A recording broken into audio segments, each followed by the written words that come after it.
నందమూరి బాలకృష్ణ 101వ సినిమాకి దర్శకుడిగా పూరి జగన్నాథ్ ఫిక్స్ అయ్యాడు. అయితే అంతకుముందు చాలా పేర్లు వినిపించాయి. అందులో ఎస్వి కృష్ణారెడ్డి, కెఎస్ రవికుమార్, శ్రీవాస్ పేర్లు ఉన్నాయి.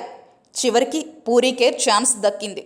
పూరి ఈ ప్రాజెక్టులోకి ఎంటర్ అవ్వడం వెనుక బాలయ్య కుమార్తె బ్రహ్మణి హస్తం ఉందన్నది టాలీవుడ్ టాక్. ఈ మధ్య బాలయ్య సినిమా విషయాల్లో బ్రహ్మణి బాగానే ఇన్వాల్వ్ అవుతోందని, కథలు కూడా శ్రద్ధగా వింటోందని తెలుస్తోంది. నిజానికి 101వ సినిమా ఎస్వి కృష్ణారెడ్డికే వెళ్లాల్సిందే. బాలకృష్ణ, కృష్ణారెడ్డి కాంబోలో అప్పట్లో టాప్ హీరో సినిమా వచ్చింది.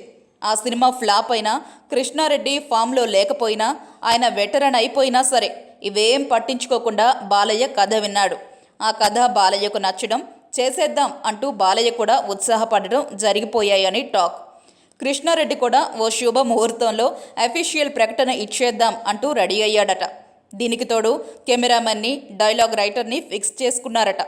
కానీ చివరి నిమిషంలో బాలయ్య ఈ ప్రాజెక్ట్ని హోల్డ్లో పెట్టాడట.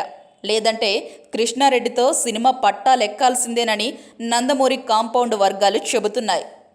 పూరి ఓ కథ వినిపించడం, కృష్ణారెడ్డి కంటే పూరినే బెటర్ ఆప్షన్ అనుకోవడం వల్ల, దానికి తోడు బాలయ్య కుమార్తె బ్రహ్మణి సలహాలను వినడం వల్ల కృష్ణారెడ్డి కథను పక్కన పెట్టారని సమాచారం. ఈ మధ్య బాలయ్య సినీ వ్యవహారాల్లో బ్రాహ్మణి జోక్యం చేసుకుంటోందని, ఆమె మాటకు బాలయ్య నో చెప్పడం లేదని, పూరి ప్రాజెక్టు సెట్ అవ్వడానికి కూడా బ్రాహ్మణినే కారణమని తెలుస్తోంది.